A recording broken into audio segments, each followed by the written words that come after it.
And welcome back to the Wellness Paradox podcast. I'm so grateful that you can join us on this journey towards greater human flourishing.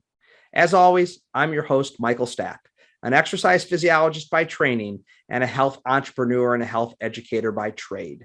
And I'm fascinated by a phenomena that I call the wellness paradox. This paradox, as I define it, is the nearly complete absence of fitness and wellness professionals in the healthcare delivery system in our country. This podcast is all about closing off that gap by providing fitness and wellness professionals with the latest, most evidence-based, and most engaging information in the health sciences. And to do that today, I'm joined by Josh Leve of the Fitness Business Association. The Fitness Business Association is more than what the name would necessarily suggest. As you hear that name, you get the idea that this is going to teach fitness and wellness professionals a little bit about business. And they certainly do that. But as you're going to hear in this podcast, Josh has a very, very long and rich history with our industry. In fact, his father was one of the co-founders of our trade association as an industry, URSA. And this conversation twists and turns around several points. Certainly, we're going to talk about what the industry learned coming out of the COVID-19 pandemic, where we got things right, maybe where we got things wrong in a couple of respects. But really what we're going to find time to talk about is this whole notion of the experience that we create for the people that we serve, for our clients and for our patients, and how to a great degree, people are buying the experience with us or with people at our studio as fitness and wellness professionals. And ultimately, at the end of the day, and I've said this before, and I've actually have some coworkers that also make this very, very same statement. Everyone on this planet is either running away from a feeling or running towards a feeling. And ultimately, from a business perspective, the most effective way we can help people become members of our businesses and be retained in our businesses is to figure out that feeling that people are running away from or they're running towards and help them experience that feeling more. And we're going to get into that concept and that topic a little bit through this conversation today. We're also going to talk about other important strategies that fitness and wellness professionals need to know to ensure they can run viable businesses. Unfortunately, after being in the industry for 23 years, I've seen many very talented fitness and wellness professionals who have failed to be able to run successful businesses for any appreciable period of time, just simply because they did not have the business knowledge. And I think that is the other side of the coin to running a successful fitness and wellness practice, is that you do need that requisite business knowledge. And we're going to talk a little bit in this podcast on how to obtain that.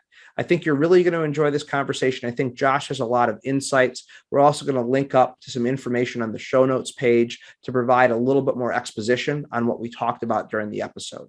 To get all that information or anything else we share, please go to our website, which is wellnessparadoxpod.com/episode 18. I hope you enjoy this conversation with Josh Leve.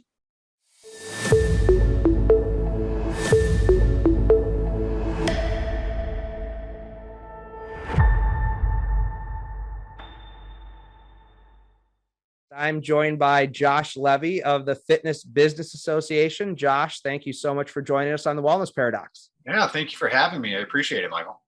Well, we're going to have, I think, a very interesting conversation today around just the fitness industry in general and where we're at and where we're going and maybe where we need to go. But before we launch into that, let's just give our listeners a little bit of a chance to understand your background, to have some context for our discussion.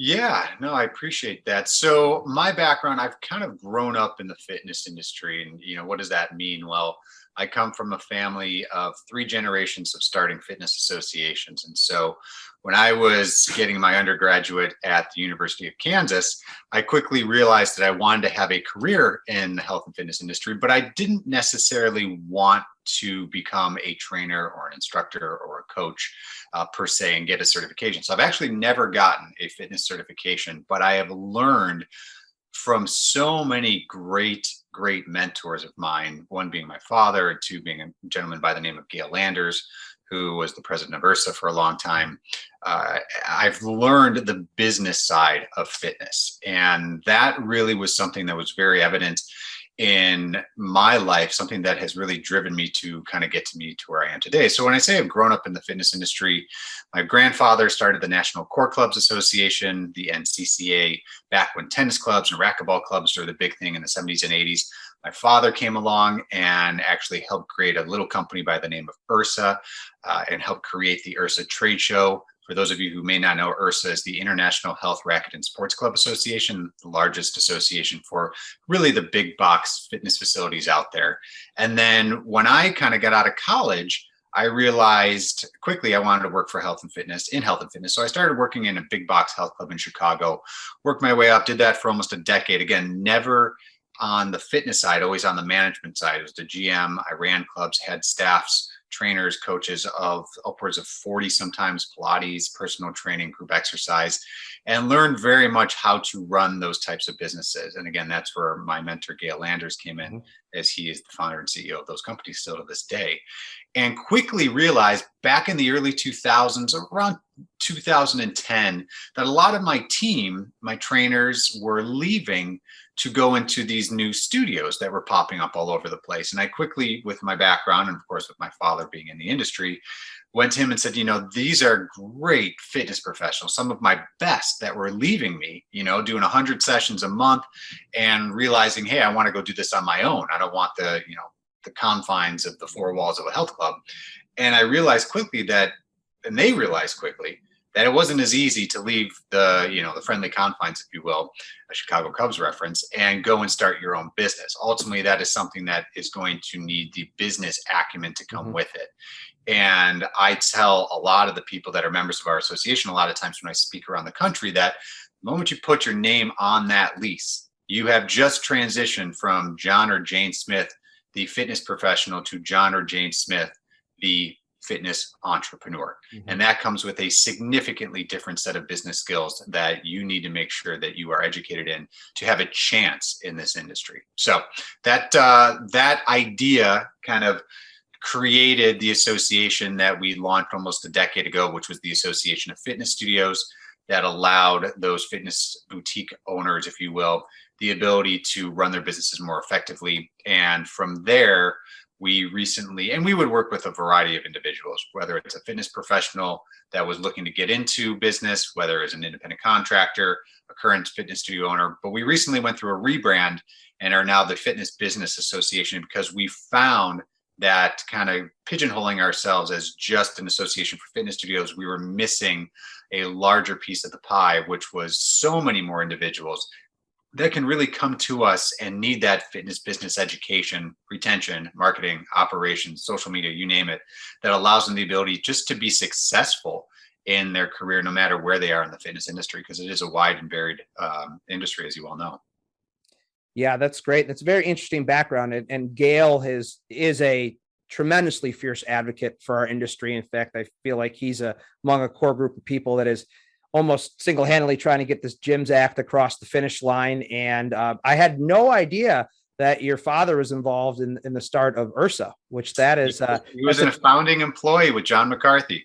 Yeah, that is an interesting piece of fitness industry trivia there. Boy, yeah. I bet he's seen the industry change dramatically over the decades that he's been involved. He has, and it's funny because he works for me now. So he was a founding employee with URSA. And the story is that they brought in John McCarthy to be kind of run URSA back in the early 80s. And John McCarthy got back, I believe, from a show. It was a trade show, new. This was a new thing at the time. And he goes, I just came back from this thing, a trade show, a conference that, do you think we could do that here at URSA? And he said to my father, my dad said, yeah, I think we could. And John says, okay, great, build me one.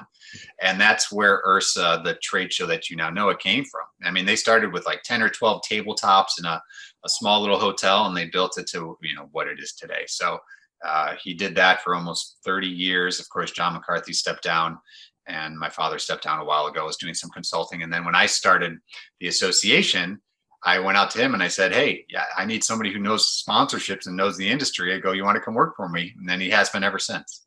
That's great. And for those of you who are listening who have not been to the URSA convention and trade show before, definitely is worth the trip. It is quite a spectacle. I can't imagine what it looks like with 12 booths, but what it looks like now with the hundreds of exhibitors they have, it's a great environment for our industry for sure. It is. Yeah, absolutely, without a doubt. And to your point, Michael, the GIMS Act, before we jump on to other topics, for those of you, a very relevant and timely topic is, for those of you who don't know, go to the URSA website or just Google GIMS Act, JYMSACT, and it is a major push that all of us in the fitness industry are trying to get passed in Congress that would, no joke, provide those fitness businesses that have been hit hardest by COVID 45% of your 2019 revenue as a grant. I mean, you just get that money. So, I mean, PPP loans have only taken so many businesses so far. This is a major opportunity.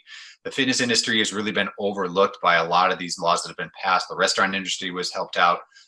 And Gail, to your point, Michael, is doing his part in rallying the troops to try to get this thing passed, because it is monumental in its aid that it would provide to so many different individuals that really, really need it.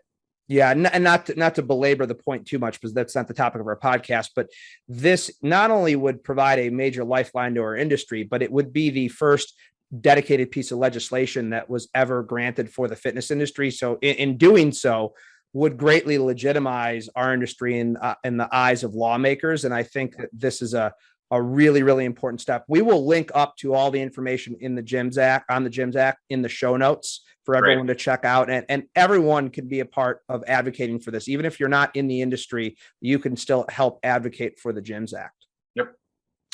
Well, let's talk a little bit more about the Fitness Business Association. And I think what I hear that I'm most excited about you say is that you're giving fitness professionals the requisite business knowledge that they need to be successful. Because I've been in the industry for going on 23 years now. I've seen many very talented fitness professionals who knew the nuts and bolts of exercise prescription incredibly well fail very, very quickly because they did not have some of the necessary business acumen. So it's exciting to hear that this is out there. Talk a little bit more specifically about what you do. Yeah, and to that point, we created the association to provide that element we felt was missing in the industry. We are not business consultants at all. We are not a coaching program. We are an association that really drives forward education through our community. So we have priced ourselves to be affordable for everyone. We're about $47 for 6 months. But what that does is, as an association, just like if you were to go to a conference like an URSA or our conference called Succeed, what you do is you go and you have the huge trade show with all the equipment and stuff like that, but you've got the education component, right? That you go and you don't learn from URSA per se, but you learn from all the educators that URSA has brought together, or FBA has brought together underneath one umbrella to learn from a variety of different people. That's how you learn. That's how you grow.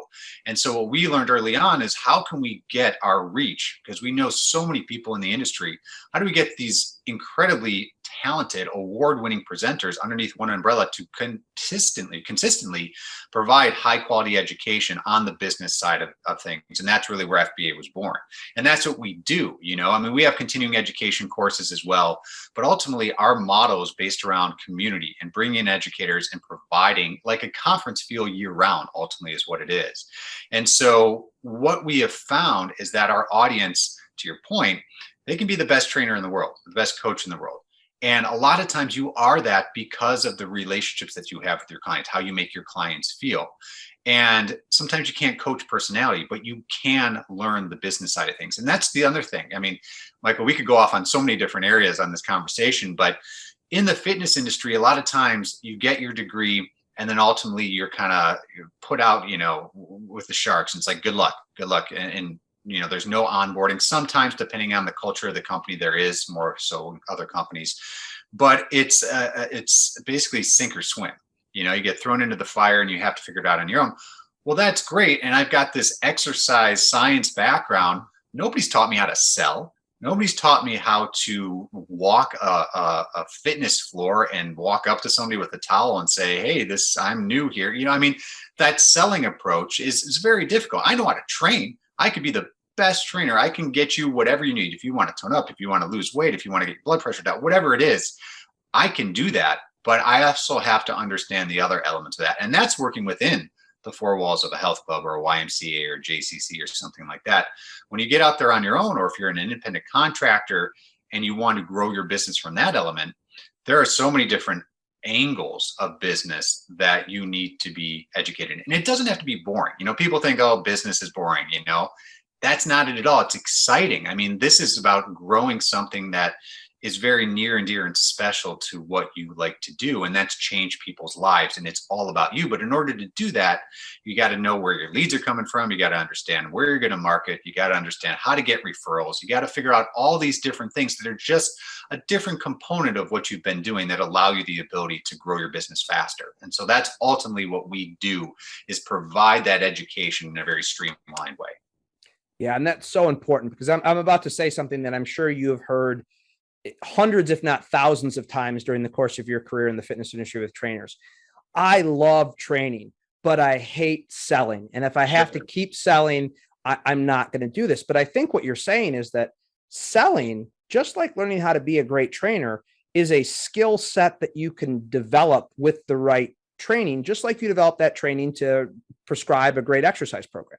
100%. And I mean, selling, a lot of times people hate selling because they feel like I'm forcing something upon you, right? That you may or may not want. I've got to convince you that this is something that you want. When ultimately the good salespeople know that's not it at all. I mean, you're basically providing a service that you know that they need and want to take advantage of. You're just creating the clarity that ultimately will allow them the ability to make a buying decision, and then from them, once you get them into your ecosystem and you onboard the right way, then the referrals can come from there. But ultimately, yeah, I mean, and I get that, that's the hardest part, is trying to quote unquote sell your services when really you're just providing a service that allows them to reach their goals. Yeah, absolutely. And ultimately, to your point with referrals, the service eventually sells itself. We all know in this business that the most effective form of sales and marketing is referrals. But for those of you who are listening who think I could never be a salesperson, or I struggle with selling myself, organizations like the FBA and URSA and all the great educational resources that are out there in our industry, they teach the skills to actually be able to do this. And just like you have to learn how to do a squat, and then maybe if you could squat well, then you can move on to doing an explosive squat and then doing an Olympic lift. It's the same thing here. It's a series of skill-based things that you can develop over time. Absolutely. Yeah. And to that point, I mean, you do those things because you want to become an expert in those things. And so when you want to if you want to grow your business, if you want to be seen as the expert in your community as XYZ, whatever it is you're training at, you want to get educated in that. You want to understand what it is that you need to be seen as in your community. I like to call it, to a lot of our members, and when I speak, I say, what are your onlys? So if somebody was to come up to you and say, why should I train with you? Because you can then turn around and say, well, it's because I'm the only trainer, or I'm the only studio, or I'm the only so-and-so that does this. And figure out what your onlys are to differentiate yourself. Because especially in the fitness industry and with all the competition, and now things are different with COVID, but ultimately from that perspective, I mean, I could walk across the street to a gym and there's a studio on the other side of the street and everybody's got equipment, everybody's got trainers, but ultimately, what is the feeling that I get that is going to differentiate myself? Why should I join this place, or why should I train with you rather than the place across the street? Why are you so different? And it's being able to answer those questions.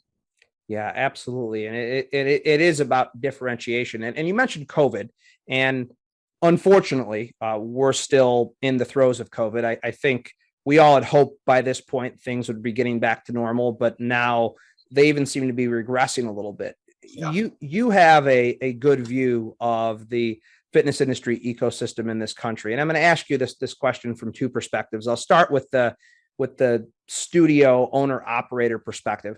What are you seeing the successful studio owner operators doing right now to navigate COVID?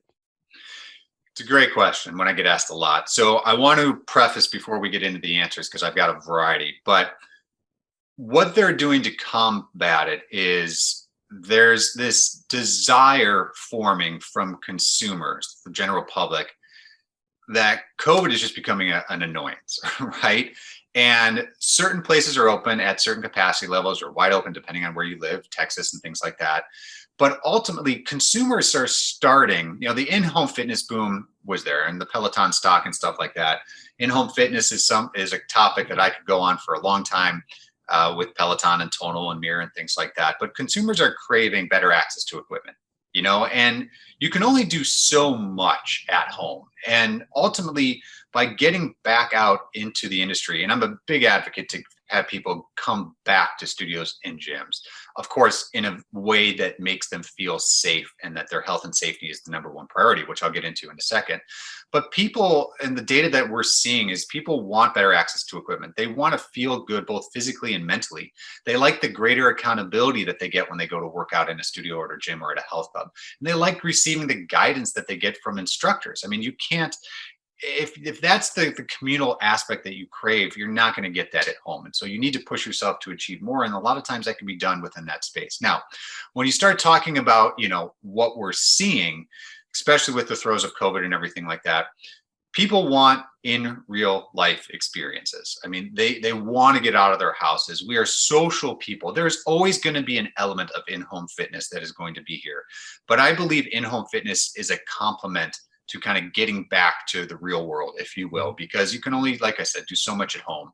And there's a lot of variety of things that are happening out there in the technology world that assists with that. But what we're seeing with COVID is vaccination required classes are coming back. A lot of studios, actually just yesterday, San Francisco passed a law that now requires all indoor services to require vaccination. That includes restaurants, indoor. If you want to go eat inside of a restaurant in San Francisco, you have to show proof of vaccination.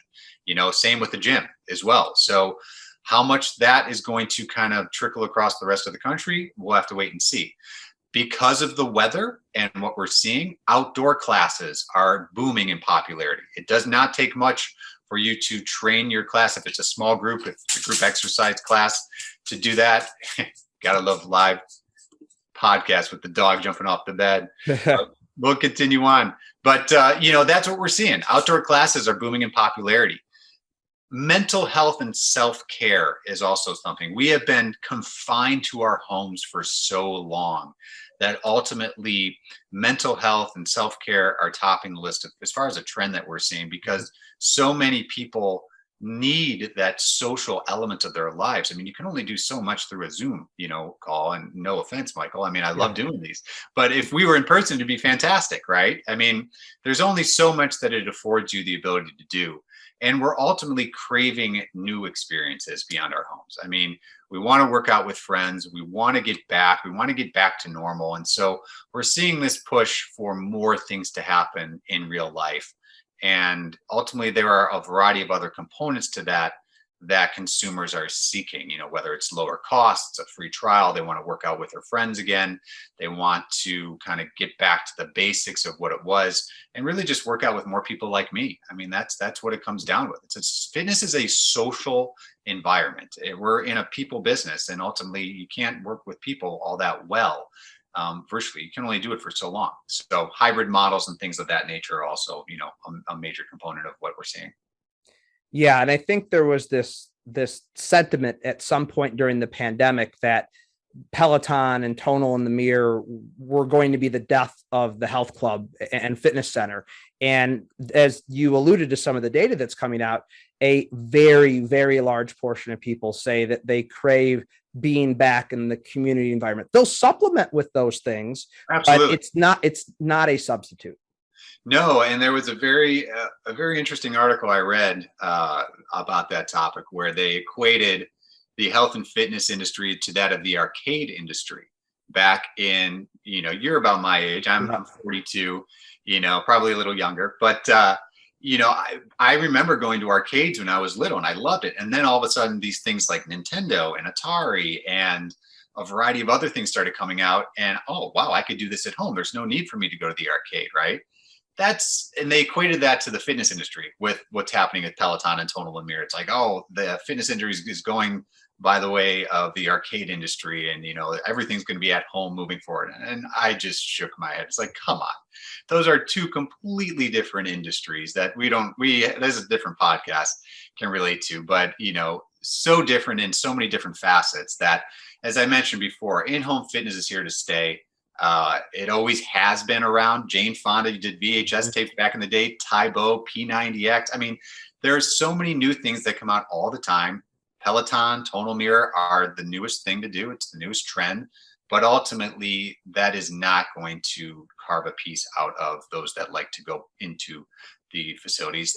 They're doing well right now. However, when things started reopening, Peloton stock took a massive dip.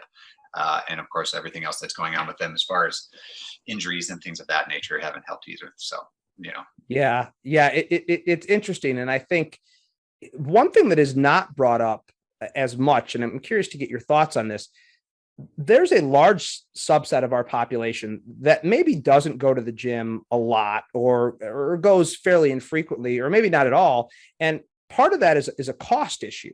And when we talk about just the equity issue of giving people access to things, not everyone can afford a Peloton or a tonal or a mirror. These are large purchases with upfront amounts of cash required. It's very different than spending even $100 a month to go to a relatively high-end boutique versus $2,500 up front for a Peloton. So there's a cost factor there. There is a cost factor. Yeah, absolutely. And then there's the monthly cost that you get for all their streaming content and stuff like that too. But yeah, I mean, it's different. It's totally different. The in-person feeling, it's the Cheers effect. I mean, you go in, there's a camaraderie, people feel that energy. You can't replicate that on a bike or on a treadmill. I mean, you can do your best, and there's absolutely a market for it. Busy families that have small kids that can't make it in sometimes and want to get up early and just jump on a bike or, look in the mirror and get a workout in. Absolutely. But ultimately, if my feeling within home fitness is if it's going to help more people start becoming active and healthy, by all means, it's a good thing. So, URSA puts out a report every year. It's like the data never changes. 80% of the population is sedentary, doesn't work out. 20% of the population does. And those numbers haven't changed for decades, and we get into an issue in the fitness industry where we market fitness for the fit. And that's not what we need to be doing. I mean, gosh, we don't have to talk about childhood obesity rates and inactivity rates and all that stuff, and what exercise does to the brain is just phenomenal. But I mean, that is not something that is easily obtained. And, I look at things within home fitness and say, look, if you want to get a Peloton bike and you like working out at home and that's going to help you get there, by all means do it. But when we go back and talk about some of the things I mentioned before, greater accountability and pushing yourself and actually seeing results, that's very difficult to do at home. You really do need somebody to allow you the ability to understand what you need to do to eat right and ultimately lose weight or bulk up or whatever you want to do. So they complement each other in a weird way. They really do. But, we just need to get more people active and healthy and fit and understand that, this is a lifestyle, and this is something that you need to change. So hopefully we'll get there. But, all of us in the industry are doing our part in a variety of different ways.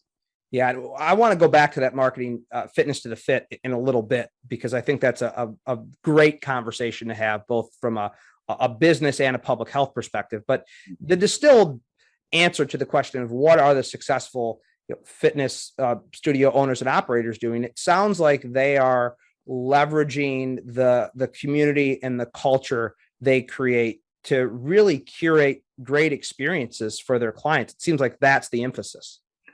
I couldn't have put that answer a better way. That's exactly what they're doing. They've been able to, the best operators understand how to pivot in times of, need. And what we have seen is you can create an amazing experience, whether it be virtually or of course in person or a hybrid model as well. But those experiences are ultimately what's going to separate yourself from the rest. I mean, that's just what it comes down to. And it goes back to what we talked about earlier, walking into one studio or gym or the other. What is the experience that you get from the moment you get in? What's the experience you get during your training session? What's the experience you get in between your training sessions? What's the experience that you get throughout the entire life cycle of being a member or a client of this trainer or instructor? And there are so many different things that you can do to differentiate yourself. The wow factors, we call them all the time. What do you do during a training session? How well are you listening? Are you sitting there drinking a coffee while somebody's training with you at 5, 6 o'clock in the morning? Or are you laser focused in on that client, making them feel better than they ever have, pushing them farther than they ever thought they could go, but listening, understanding what's going? It's like you're a therapist most of the times, right? But you have to listen, you have to take notes, you have to understand what they're going through, and then follow up. There's a great business owner in the fitness industry who's a member of ours and speaks all the time. And he has this thing he does every single night. He calls it 5 minutes of kindness, where he goes through every single person he trained for that day and reaches out via text message of something that they did during their training session that he found noteworthy, and says, hey, John, hey, Sally, hey, Marcus, whatever it is. Great job today. Awesome job holding a plank for 2 minutes. You've never gone farther than 90 seconds before. Great job. Can't wait to see you in here next week, or whatever it is. Takes him no time at all. You can jump on your computer and do it right through, your computer if you don't want to do it on your phone. And it means the most. I mean, understanding when people have birthdays, anniversaries, kids' birthdays, things like that, sending handwritten cards. I mean, my gosh, it starts from the beginning of creating those experiences. And that's really what drives referrals and, word of mouth marketing. Yeah, absolutely. Just chock full of great ideas there. And as I hear you talk about this, I've seen a lot of FBA's content, and these are a lot of the ideas that are out there. And for everyone who's listening, this is why it's important to engage with associations like this, because this is just the tip of the iceberg of the ideas. And any one of these can be powerful, but when you sum them together and you actually make this part of your community and your culture, the business results naturally come. I want to switch gears to the individual fitness professional now, because this is an incredibly interesting time for the individual fitness professional, because prior to COVID, for the most part, like, you were employed by somebody else and you were doing your thing, or contracted or whatever.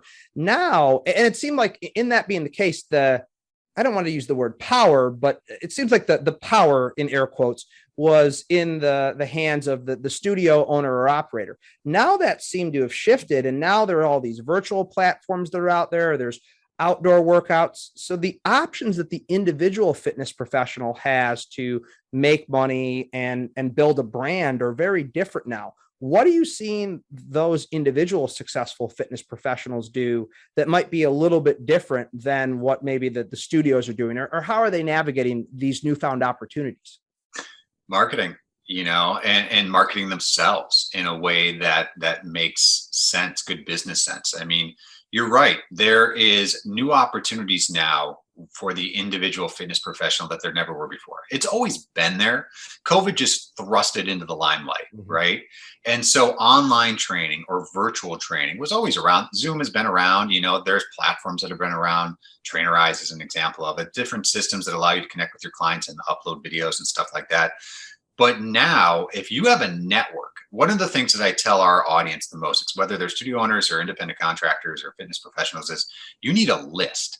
You need a list of people that you can market to and identify who's on that list. Because if you're a fitness studio owner and your business burned down, who is on your list that you can ultimately go and find new people or new clients, or who can you refer to, who can you market to, that allows you the ability to kind of start from scratch, or really just kind of pick up the pieces and move on without having to start from scratch, I should say.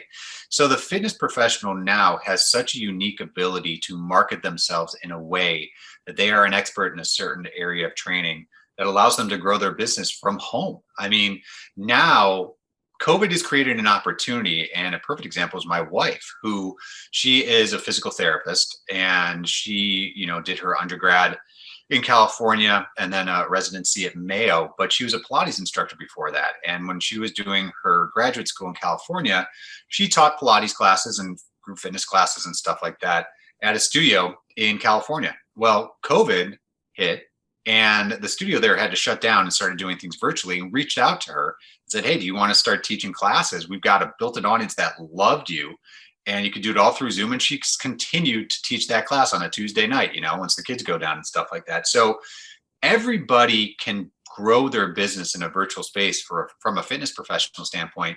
Think of it this way. You think, well, how do I market myself? Or how do I find new business? And how do I compete against all these, YouTubers out there that are providing content for free and stuff like that? It's because it's a relationship with you, right? People, they need to know that they can trust you with their health and wellness and their safety as well. And so if you were to lose all of your money or all your clients and you just had to live, and this goes back to the selling approach, what would you do to generate income? What would you do to allow yourself the ability to buy groceries, to just pay your rent, to pay your bills? And you would market and sell the heck out of you as a fitness professional, and think about how you would approach that and start simple. So if you're growing your business as a fitness professional, go to friends and family, because now through the virtual space, you can train a cousin, a relative, a friend that lives halfway across the country, halfway across the world through an internet connection now. And so it provides you the ability to cast a much larger, wider net to really find the success that you need. And you can grow yourself as your own personal brand and allow people the understanding of what it is you do. What do you do better than everybody else? You know, what is your area of expertise? How can you assist them reach their goals? How is it that you make them feel during their training sessions? And then market yourself. And there's so many different ways to do it. Individual training sessions, group training sessions, you know, an on-demand channel. I mean, there's so many different examples, and the world is really your oyster because there's so many platforms and technology options out there that allow you to put your content out there and ultimately, you know, earn a pretty good income from it as well. Yeah. And you said it at the end there. There are so many different technology tools to leverage now. You mentioned Trainerize. There's, you know, a Pro Coach. There is True Coach is another True Coach. Yeah. It's just, you go down the list and you don't have to reinvent the wheel. You don't have to do everything in Excel or do it with your webcam on your phone. The tools are out there, and for what they give you, I think there's a great value, and they are relatively affordable based upon that value. Absolutely. Yeah. And for those listening in, I encourage you, even just go to our website, fbafitness.com, click on our partners page. And most of our partners are technology partners these days, you know, just because technology companies are able, within the pandemic times, able to leverage everything they do to an audience that's very receptive, such as fitness professionals as well, because they are looking to get their software. There's so many software opportunities out there that it can be confusing for a lot of companies, you know, or a lot of people. And so which one do I go with? Who's better than the other? You know, there's so many different CRM systems, like a Mind Body or a wellness living or a physical, or I mean, go down the list of different things to do. So I encourage you, go to our website. We've got over 70 different partners. All those companies on our website, if you click on our partners tabs, are vetted to make sure that what they offer is a game-changing type software. That's great. Now, I want to go back to what you said earlier, and I'm actually excited to talk about it because it may be my largest passion in the industry. It's the 80% of people that we don't seem to access in our industry. Yeah. And you know, we fight like dogs over that 20% of people. And as you said, we market fitness to the fit. Yeah. In order to influence public health, and also in order to grow our industry, we have to get to that other 80%. Yeah. What do we need to be thinking about and doing to get to the other 80%? Oh my goodness. Gosh. That's easy question, right? Yeah, right. You know, there's a variety of different ways that we can do it. And it starts from, how do we do it? Where does that kind of, you know, that first domino start from? And a lot of times, whether it's connecting the wellness industry and the healthcare, you know, providers to the fitness industry, that's a topic of conversation that, you know, has been something that we've been trying to crack that code for so long, but we'll leave that for later. But ultimately, when you start talking about how do we get those that are sedentary to become active, there have been so many different policies that have been pushed. You know, Michelle Obama with everything, and you know, the get active and get fit.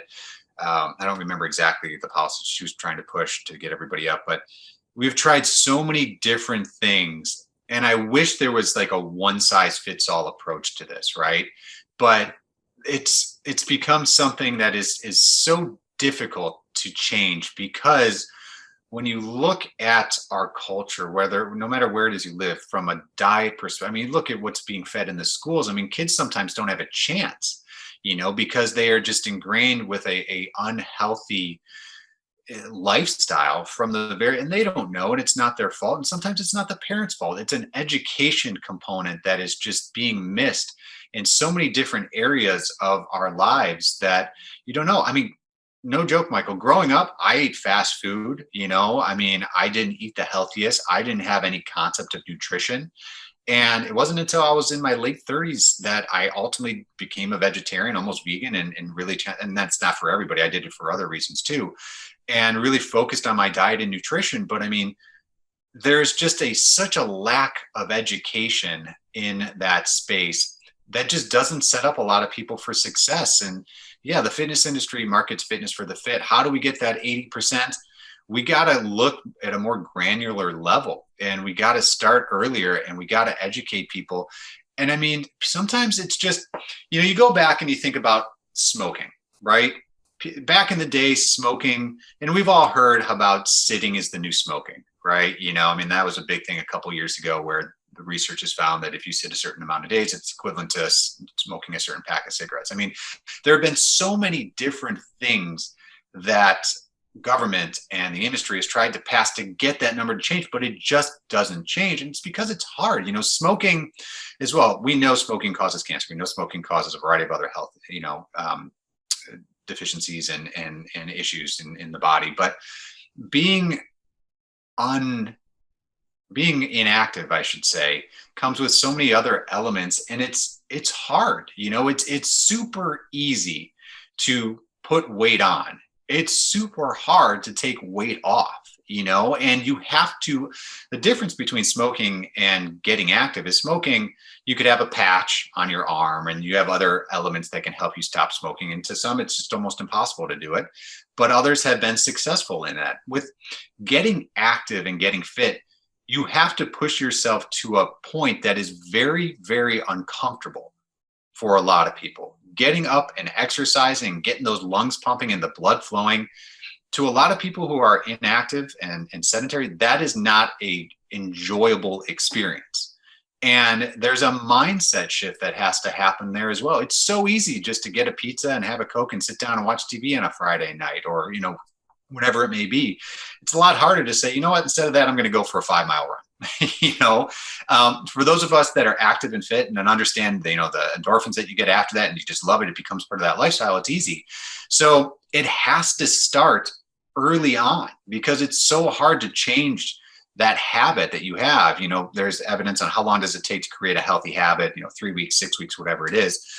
But, we used to run these things called fitness studies when I used to run clubs for Gail. And I think you might even still run them, where we would actively target those that had a sedentary lifestyle. And we would create a fitness study where they came in and they would have to weigh in and go through a variety of other baseline tests, a 1-minute run walk, how many push-ups can you do, sit-ups, things like that.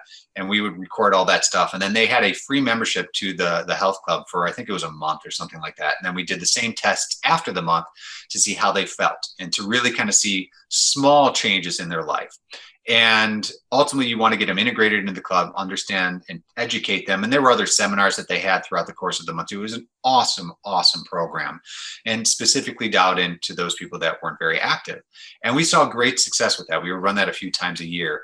And it was a very rewarding program to run, because we had so many people come in and thank us for changing their lives, and those stories are very far and few between, unfortunately, because there isn't that education that starts from the beginning. So I did a really good job skirting around the question without providing you with a very detailed answer. But I mean, there's so many elements. I mean, you can go back and you can connect the healthcare, industry and the fitness industry and why that isn't more interconnected. You can talk about education, but it's not an easy answer. It's not something that's easily, fixed. It's something that's going to take a long time to fix, and it starts really from the very, very beginning. It sounds like what you're saying, and you didn't necessarily entirely skirt around the answer. You basically said, it sounds like we need to focus outside of our industry as much as inside of our industry. We need to develop relationships and partnerships, maybe with schools and the medical community. And instead of looking internally, we need to look externally to how we can get our message out. 100%. 100%. I mean, we can't do it alone. The fitness industry is a small industry. I mean, Michael, you and I have never met, but yet you knew Gail, you knew, the people that we're talking about. I mean, it's a small industry. We can't do it alone. I mean, URSA and all the advocacy that they do, they only have a certain percentage, allocated to that. I mean, we need the help of outside organizations to help push the message for health and fitness. And a lot of times the health and fitness industry is such a bad rap because of and again, we'll get back into that wellness and healthcare provider. Why aren't the two interconnected? Well, because sometimes the health and fitness industry is looked at. There's that stigma of, back when Bally's was around and that high pressure sales, get as many people in the door, and that has stuck around for so long. We're trying hard to change it. That was the 80s. And, I think there's a stigma there. And also, and I hate to say this, but sometimes you can there's organizations that certify people in a weekend. And I mean, from a healthcare provider, hey, I'm a doctor. I went to school for 12 years and, understand how to diagnose and prescribe medicine. You're telling me that I want to tell this person that they should go work out with you when you have hardly, no higher education sometimes, a high school degree. Not everybody, of course, this is just an example. But I mean, there's a massive disconnect there. And so there's really going to take a massive shift in the industry to change this stuff. But it can be done. It absolutely can be done. It's difficult right now. It's really, really difficult. Yeah, it is. And it is a commitment on the part of our industry to get there. I had to laugh when you said Bally Total Fitness. My first employer, it was Bally Total Fitness. And I'm actually sitting right now in my Plymouth, Michigan location, which was a Bally club that we purchased after they went bankrupt. But the ghosts of the past of Bally's and Fitness USA they still hamper our industry today. And that's a stigma and a perception that we're fighting against. And I do think, if nothing else, we have to commit to work hard to eliminate that stigma so people actually see the legitimate professionals, to your point, the ones who do have the academic backgrounds and the qualifications as being an extension of the healthcare continuum. Yeah, absolutely. I mean, unfortunately, there's too many horror stories, in the industry, and a lot of people can speak to that themselves. Oh, I worked with this trainer, I injured my knee, or, they didn't know what they were doing or something like that. I mean, but there's so many, for every example like that, there's so many other rewarding stories out there that isn't the case. So connecting those two dots is a massive component. There's a gentleman by the name of Bob Boone who works for the Medical Fitness Association, who that is his advocacy. I mean, that is what he is trying to do, is connect the two industries. And he's having, it's a little bit of success, but as we know, it's a massive undertaking. Yeah. I know Bob, talked to Bob before. He and the MFA are definitely fierce advocates for that. Yep. Josh, what gives you hope for our industry? It's a tough time right now for our industry, but I think there's a lot of hope. At least the people that I hear, URSA and the state associations and people like yourself, there's still hope. What gives you hope for our industry in the future? I think the hope comes from the fact that people will never want to find better versions of themselves. I think from a consumer perspective, people are always wanting to crave more. They always want to eat better, feel better, whether or not they're doing it. There's always a need for that there. The industry is going to bounce back, and that gives me hope. Seeing the data of hearing from our members that as they open their doors, people are coming back gives me hope. Knowing that in real life experiences are craved by consumers gives me hope. There was a lot of fear that when I reopened my business, would people come back? But I think we're seeing people are coming back. We're seeing the hope that I also see is from a simple business perspective of how this audience has pivoted in a way to continue to not only make a living and generate revenue, but also to pivot in a way that allows them the ability to keep changing the lives of their members, and their clients and things like that. So the hope comes from two elements. One, that the fitness professionals and the studios and the gyms and the practitioners know why they're doing what they do. And it's to change the lives and make the people that they work with feel better about themselves. And then there's the side of the consumer that is always going to want to feel that way. And it's ultimately finding it in a way that is of most convenience to them and whatever fits into their lifestyle. So in-home fitness, work out from home, great. There's elements for that. Craving in real life experiences, great. Studio, gym, those are reopening. There might be different health and safety measures right now, but ultimately there's an option there. Want a little bit of both? There's hybrid opportunities for you as well. So what gives me hope is that knowing the impact that health and fitness has on the body and knowing how you feel afterwards, and knowing that there are markets and knowing that there are people that are still seeking out this information. We're not going by the wayside that of the arcade industry, right? We are growing. We are finding new ways to connect with our audience, no matter what happens. I mean, this industry is resilient. We have seen that even in a pandemic, we are finding new ways to evolve. We are finding new technologies to seek out from a consumer standpoint, from a studio or a gym or a brick and mortar standpoint. We're finding that through a pandemic, you can still grow a business. You can still be incredibly successful. You can still connect with your members and your clients in ways you can never do before.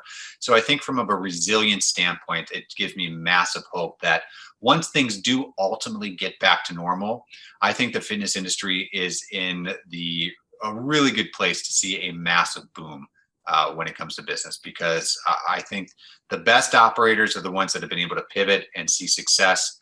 So a lot have gone out of business, which is heart-wrenching and heartbreaking. But I think the ones that have been able to pivot and see success when things get back to normal, I think are going to be in it, just like the restaurant business. A lot of them have really kind of hung on, and people are starting to come back. And those businesses that have hung on are just going to really kind of grow. And the same thing for the fitness industry. You've hung on. And during this entire time, what gives me hope is that associations such as ours have really kind of looked at their member experience, as have fitness professionals and the training experience and studios and gyms and the experience virtually or in person, and really focused hard on what that means. And I think the hope comes from just knowing that we're resilient. And I think that, there's going to be a lot of upside potential once things get back to normal. Yeah, the resiliency of our industry is very heartening. I've said that many times during the pandemic. Collectively, I'm proud of our industry. I'm proud of the Zoom workouts that people came up with in 24 hours from their living rooms after shutdown. It was remarkable to see everyone do it. And I'm hopeful that health will now be on the collective consciousness of our society a little bit more than what it was previously. To your point earlier, not just physical health, but also mental health. Mental health, huge. Oh, absolutely. And I mean, that's never, before we could talk about mental health, but now, I mean, when we've been confined to our homes for so long, your mental health starts to go a little bit, I mean, that's why I fully believe, and I'm hopeful for the future for the fitness industry, is because people are realizing I need to get out of my house, and I need to get back to living in those in real life experiences. That's kind of the new buzz term, the IRLs these days that people like to use. But I mean, that's the thing. I mean, people know mental health is massively important in your well-being and how you take care of yourself. And that means getting out of your house. So, and as long as it's done, these studios and gyms and these training sessions are done in a way that makes the client feel safe, then there's no issue. Absolutely. Well, I feel like we could talk about a number of these topics for forever and probably spawn off into a bunch of different podcasts, but want to be respectful of everyone's time. So I want to wrap this up with a question that is very near and dear to my heart. And it's kind of the genesis of this podcast, which has to do with the wellness paradox. And in my mind, the wellness paradox has always been that fitness and wellness professionals who have the most opportunity to keep people healthy are divorced from our healthcare system. And we talked a little bit about this earlier. And this too is not an easy question to come up with a succinct answer for, but for the fitness and wellness professionals that are listening that say, we should be part of the healthcare delivery system, but we're not there. What's one piece of advice that you can give them that might help us inch towards that goal? It's a great question, and that initiative is one, it's about assurance, really. That's one element. I can't say it's about assurance, but it's assuring the healthcare providers, preparing those in the fitness industry, if there's going to be some type of a merger, to understand that, and even exercise professionals need to understand when you're collaborating with this industry, it's not about how to communicate it. It's ultimately communicating it. I guess it is. It's communicating it in the same language. You have to understand, you have to have a basic fundamental medical terminology, understand how medications might affect a patient's fitness outcomes. You have to prepare yourself if there is an inevitable merger, that sometimes ultimately doctors are looking to be able to refer their patients and employees to programs that are identified of meeting the needs of their patients. And I think a lot of times being able to connect those dots are very, very difficult. I mean, there have been so many programs that I know we've run for doctors' offices that ultimately the doctor just kind of, they need to know that they can trust you. That trust component is one, well, how do they know that they can trust you? Well, invite them in for a workout, get past the gatekeeper, understand that they, what are your credentials? Why would I trust my patients with you? And I think there's other organizations out there, whether it is Bob and MFA or Lisa Doherty at the MedFit Association as well, that are really driving home that connection to be able to allow the ability to connect the patient with the exercise professionals based off of, the certain specialty that person is looking for. So, it's not our area of specialty, but it's something that we are passionate about when we speak about how do you connect those dots. And I think from an education perspective about how you speak that language, about being able to allow them the ability to trust you with their patients, I think it all comes down to really from an education perspective of really showcasing your services in a way that they can feel comfortable referring out business. Yeah, it seems like a common theme during our conversation has been the concept of relationship. Have it be with fitness professionals individually, with the facility, and with medical professionals. It's about safety, trust, and a relationship. And I think that's a great take-home message to wrap this up. Josh, thank you so much for your time. This has been an incredible conversation. We will link up to all the links for FBA in the show notes. Sounds like you guys have a lot of amazing resources. Everyone, please go check those links out. And Josh, thank you so much for joining us. Michael, thank you for having me. Always great talk to you. Appreciate the time. Well, I hope you enjoyed that conversation with Josh as much as I did. If you found it insightful and informative, please do share with your friends and colleagues. Those shares really do make a difference for us. If you're looking for any additional information on Josh or other information that we'd like to share, please go to the show notes page, which can be found at wellnessparadoxpod.com/episode 18. Please be on the lookout for next week's episode when it drops on Wednesday. And don't forget to subscribe through your favorite podcast platform. Until we chat again, please be well.